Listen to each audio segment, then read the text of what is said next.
வணக்கம். ஓபிஎஸ் கொடுத்த ஃபைல் அமைதியான இபிஎஸ். எடப்பாடி பழனிசாமி அவர்களும் பன்னீர்செல்வம் அவர்களும் பொறுத்த வரைக்கும் பார்த்தீங்கன்னா, எப்பப்போலாம் பிரதமர் தமிழகம் வராரோ அப்போலாம் வந்து நிச்சயமாக சந்திச்சிருவாங்க. இந்த முறை வந்து பன்னீர்செல்வம் மட்டுமே சந்தித்தார். எடப்பாடி பழனிசாமி சந்திக்கல. அதுக்கான காரணமாக சொல்லப்பட்டது வந்து, இன்றைக்கி வந்து அதிமுக பாஜக கூட்டணி தமிழகத்தில் கிடையாது, அதனால் நாங்கள் சந்திக்க வேண்டிய அவசியம் இல்லைன்னு சொல்லியிருந்தாங்க. ஆனால் அதுக்கு பின்னாலையில் வந்து இன்றைக்கி வந்து பன்னீர்செல்வம் ஒரு முக்கியமான ஒரு ஃபைலை வந்து மோடி அவர்களிடம் கொடுத்திருப்பதாகவும், அதன் அடிப்படையில் வந்து இப்போது எடப்பாடி பழனிசாமி அணியினர் வந்து கதிகலங்கி போயிருப்பதாக அரசியலில் வந்து நக்கீரன் போன்ற புலனாய்வு இதழ்களோடு எழுதினாங்க. என்ன காரணம் கேட்டிங்கன்னா, கொஞ்ச நாளைக்கு முன்னாடி உங்களுக்குலாம் தெரியும், நான் வந்து சில விஷயங்களை சொன்னால் எடப்பாடி வந்து திகார் சிலைக்கு தான் செல்ல நேரிடும் அப்படின்னு பன்னீர்செல்வம் சொல்லியிருந்தார். அதுக்கு வந்து கவுண்டர் கொடுத்த எடப்பாடி பழனிசாமி, நானும் சொன்னேன்னா அவரும் திகார் சிறை தான் செல்வார் அப்படின்னு மாறி மாறி அட்டாக் பண்ணாங்களே கண்டி இதை வந்து மறுத்து பேசலை. என்ன ரகசியம் இருக்குது விட்டுட்டான் பார்க்கணும் அப்படின்னு தான் சொல்லியிருந்தாங்க.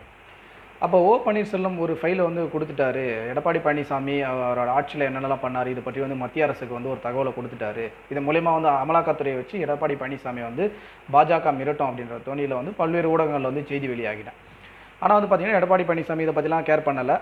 ஆனால் வந்து திரு பன்னீர்செல்வம் சொன்ன கருத்தில் வந்து எங்கே உண்மை நிலை இருக்குது அப்படின்னு யோசிக்க தோணுதுன்னு கேட்டிங்கன்னா, பிரதமர் மோடி அவர்கள் வரார், பன்னீர்செல்வம் சந்திக்கிறாரு, இந்தமாதிரி ஒரு வந்து வாழ்த்தாட்டை தான் கொடுத்தேன்னு சொன்னார், ஒரு ஃபைலை கொடுத்தாருன்னு ஊடகங்கள்லாம் செய்தி வெளியாச்சு. ஆனால் அதுக்கப்புறம் வந்து எடப்பாடி பழனிசாமி வந்து தகவல் தொழில்நுட்ப பிரிவு ஒரு ஆலோசனை கூட்டத்தை நடத்துகிறாரு அதிமுக அலுவலகத்தில். அப்போ வந்து யாரையுமே விமர்சிக்கக்கூடாது, குறிப்பாக வந்து திமுகவை விமர்சிக்கிறத வந்து அவர் என்றைக்குமே விரும்புவார். ஆனால் வந்து இன்றைக்கி விமர்சிக்கக்கூடாது, இதுக்கு முக்கியமான காரணம் வந்து பாஜகவை விமர்சிக்கக்கூடாது அப்படின்னு சொல்லாமல் சொல்லியிருக்காரு. அப்போ பாஜகவை ஏன் வந்து விமர்சிக்கக்கூடாது? எடப்பாடி பழனிசாமி அதிமுக கூட்டணியில் பாஜக இன்றைக்கி இல்லை, அப்போ பாஜக அங்கே மேலில் வந்து ஆட்சியில் இருக்கிறாங்க, அவங்களை விமர்சித்தா தானே இங்கே வந்து இவங்க கூட்டணி இல்லைன்னு வரும். இதுதான் திமுக ரொம்ப காலமாக சொல்லி வராங்க. எடப்பாடி பழனிசாமி வந்து மறைமுக கூட்டணியில் இருக்கிற கூட்டணியிலேருந்து வெளியே போயிட்டேன்னு சொல்லுவார், ஆனால் வந்து விமர்சிக்க மாட்டார் அப்படின்னு ரொம்ப காலமாக குற்றச்சாட்டு வச்சுட்டு வராங்க. அப்போ பன்னீர்செல்வம் இந்த மாதிரி ஃபைல் கொடுத்த உடனே எடப்பாடி பழனிசாமி வந்து அமைதியாக சொல்கிறாரு, இதில் ஏதோ உள்ளடி வேலைகள் இருக்குமா அப்படின்னு ஒரு சந்தேகத்தை கிளப்புது. அடுத்தது வந்து பார்த்திங்கன்னா, தென் மாவட்டங்களில் ஓபிஎஸ் அணியினர் வந்து மிக தீவிரமாக வந்து வேலை செஞ்சுட்டு வராங்க. இப்போ வந்து எடப்பாடி பழனிசாமி அணி அங்கே கொஞ்சம் சறுக்கில் வந்து சந்திச்சு இதுக்கான காரணமாக நம்ம எது சொல்லலாம்னு கேட்டிங்கன்னா, ஓபிஎஸை பற்றி கடுமையாக விமர்சனம் செய்வார் ஆர்பி உதயகுமார், அங்கே இருக்கிற ராஜன் செல்லப்பா, இவங்க எல்லாருமே வந்து மதுரை மற்றும் அதன் சுற்றியுள்ள பகுதியில் இருக்கிறவங்கள வந்து அட்டாக் பண்ணி பேசுவாங்க. குறிப்பாக காமராஜ் இவங்க எல்லாருமே பேசுவாங்க. இப்போ இந்த ஒரு மாத காலமாக வந்து ஓபிஎஸை பற்றி அவங்களாம் வந்து வாயை திறக்கிறதே கிடையாது. ஓபிஎஸ்ஸா அதை பற்றி வாயை திறக்கிறது அந்த விஷயத்தை தவிர்க்கிறாங்க.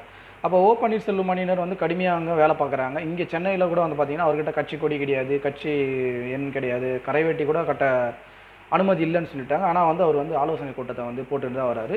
சமீபத்தில் கூட 5 சவர நகை போடப்படும், எல்லா பொறுப்புகளுக்கும் மாவட்ட செயலாளர் வந்து சிறப்பாக செயல்பட்டால் அவங்களுக்கு நகை போடப்படும் அப்படி இப்படின்னு ஏதோ ஒரு பேசுபொருள் இன்றைக்கி வந்து ஃபீல்டில் இல்லைனா பேசுபொருள் ஆகிறாரு.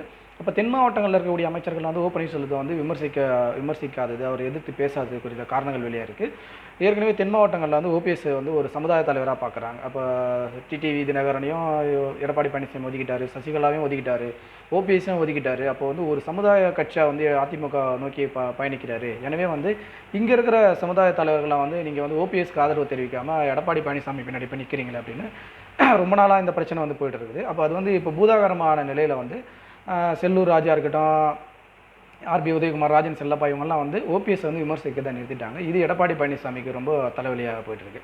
அடுத்ததான் வந்து பார்த்திங்கன்னா, கேபி முனுசாமி எடப்பாடி பழனிசாமி ஒரு மோதல் போக்குன்னு ஏற்கனவே நம்ம சொல்லியிருந்தோம். அது என்னென்னு கேட்டிங்கன்னா, கேபி முனுசாமி வந்து பொதுக்குழுவில் கூட கலந்துக்கல. அப்படி இருக்க பார்த்து எடப்பாடி பழனிசாமி கூட அவருக்கு என்ன நெருடல் அப்படின்றத பற்றி லாஸ்ட்டு காணொலியில் போட்டிருந்தோம். அதில் என்ன சொன்னாங்கன்னு கேட்டிங்கன்னா, கேபி முனுசாமி வந்து எல்லாருக்கும் தெரியும், துரைமுருகன் அவர்களோட நெருக்கமான ஒரு நட்பு கொண்டவர். அப்போது திமுக கூட வந்து ஓபிஎஸ் வந்து நட்பு பாராட்டியிருந்தால் தான் நம்ம வந்து பொதுவெளியில் பேசி ஓபிஎஸை கட்சியில் வந்து வெளியேற்றோம். இன்றைக்கி வந்து கட்சியோட துணை பொதுச் செயலாளர் இருக்கக்கூடிய கேபி முனுசாமி இங்கே துரைமுருகன் கூட வந்து ரொம்ப நெருக்கமாக இருக்கிறாரு. இது வந்து ஓபிஎஸ் அணியினர் கேட்குறாங்க, இங்கே பாருங்கள் துரைமுருகனும் கேபி முனுசாமி இவ்வளோ க்ளோஸாக இருக்காங்க, ஆனால் எடப்பாடி பழனிசாமி வந்து வெளியில் தான் பேசுவார் அப்படின்லாம் ஓபிஎஸ் அணியினர் வந்து சமூக வலைதளங்களில் வந்து கருத்துக்களை பதிவிட்டு வராங்க.